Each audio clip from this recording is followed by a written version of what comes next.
So, recently an article came out saying YouTube will isolate offensive videos that don't violate policies. Now, this isn't like demonetization, where, okay, you don't make money off of it, so what? This isn't like, restricted mode, where you can just turn it off. This appears to be actually making it so it's harder to find that particular video. Now, let's just talk about this title, because this title alone just raises red flag, red flag, red flag, red flag. When they say offensive videos, what do they mean by offensive? Because this is something Kyle Kalinske says it all the time. You know who finds what I'm saying offensive? Ted Cruz supporters. I guarantee you someone who watches the 700 Club every day would probably turn on an Ephrom Josine video and find it offensive. I guarantee you some Pat Robertson fans don't like me because they think what I'm saying is offensive. And that's their right. I just wish they don't, try and isolate me from the rest of the website. Here's some more of the article, and I'm only going to read some snippets of the article like always.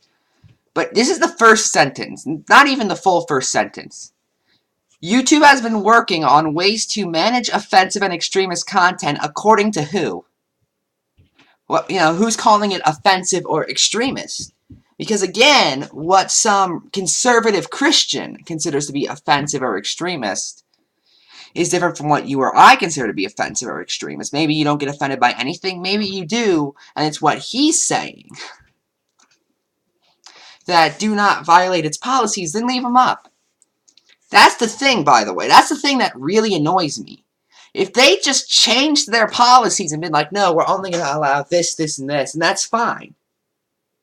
I'll say, okay, I'll try and comply with it, and if I can't, I'll move. But they're not even doing that. And some steps it has taken include AI-assisted video detection and removal.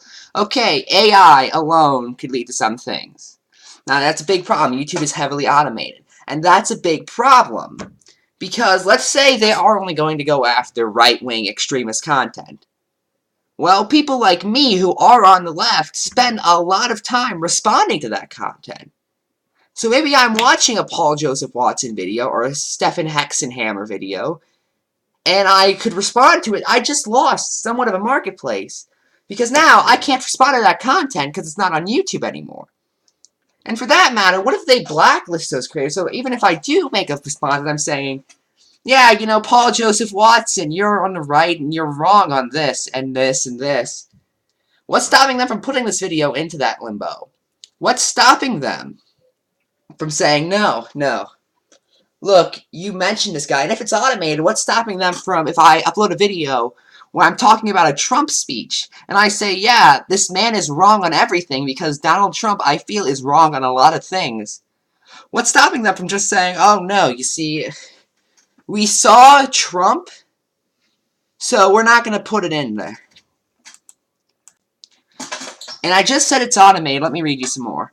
First, its machine learning video detection has been hard at work, and during the past month, over 75% of video taken down have been because of violent, extremist content were done so without the help of humans, so it could have been a false report.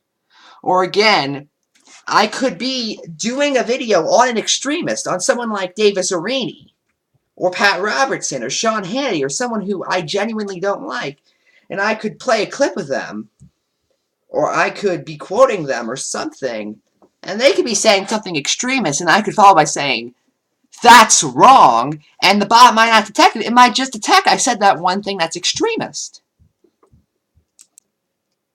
The fact is, there is no bot that is so advanced it can't be tripped up on something like this. There just isn't any. I wish there was. I really do, but there isn't any. Here's what it says it's going to do to the content. For videos that contain controversial religious or supremacist content, what do they mean by religious? Do they mean extremist Muslim? Because, again, maybe I'm doing a video that's criticizing an extremist group, like the Westboro Baptist Church or ISIS, or even someone kind of basic who's not really harming anyone but still kind of wrong on a lot of things, like CBN. And they might say, oh no, no, you see, that's controversial. But anyway, they'll now be placed in a limited state, YouTube said. The video will remain on YouTube behind an interstitial. Won't be recommended, won't be monetized, and won't have key features including comments, suggested videos, and likes. Okay. So I might have to go through and actively try and like every one of my videos to see which one of these videos are being affected. It says that the limited state will start being applied to desktop versions in the coming weeks and will hit mobile versions shortly thereafter. Okay. So are they going to tell us which videos are taken down, or are we going to have to figure that out ourselves? Now, what mainly worries me is that this could really affect channels like mine, political commentary channels. Keep in mind, I have over 700 videos on YouTube. I think I have around 775. At least 400 to 500 of them are discussing American politics. And I bet you another 20 or 30 are discussing international politics, something from Turkey, or something from France, or something from Germany. Now, don't get me wrong, I don't do it often. In fact, I was one of the people who didn't really cover the French election because it was just one big retread of the American election with a different result. Oh, God. However, I still think that I could be hit by this quite badly. So here's what I'm going to try and do. If any video of mine gets restricted and limited, and you can show me it's being limited, inform me immediately. Okay? I am hoping YouTube will inform me what videos are being limited, but if not, you guys would help greatly in that regard. I mean, I hope they would, considering how, you know, that way they could, considering how it's still my channel and they're unable to be viewed by anyone, and even if they can, they won't be able to be liked or subbed to, or they won't be able to like or shared or anything like that. So what I'm going to do is, I'm going to go through my channel personally. I have no doubt I'm going to do this. I'm going to go through every single video that they try and hit with this, and I'm going to put it up as an Ephrom archive on VidMe. I'm not joking at this point. If they want to take away, my ability to talk on their platform, that's perfectly fine. When Lauren Southern was banned from Patreon, I said, yeah, they have a right to do that. And if you're really as big on the free market as you claim you are, you would be fine with that. And here's the thing, I'm not going to say, oh, YouTube's censoring me, because they're not. I am going to say that I'm not going on their platform, I'm putting it somewhere else. I'm putting it on VidMe.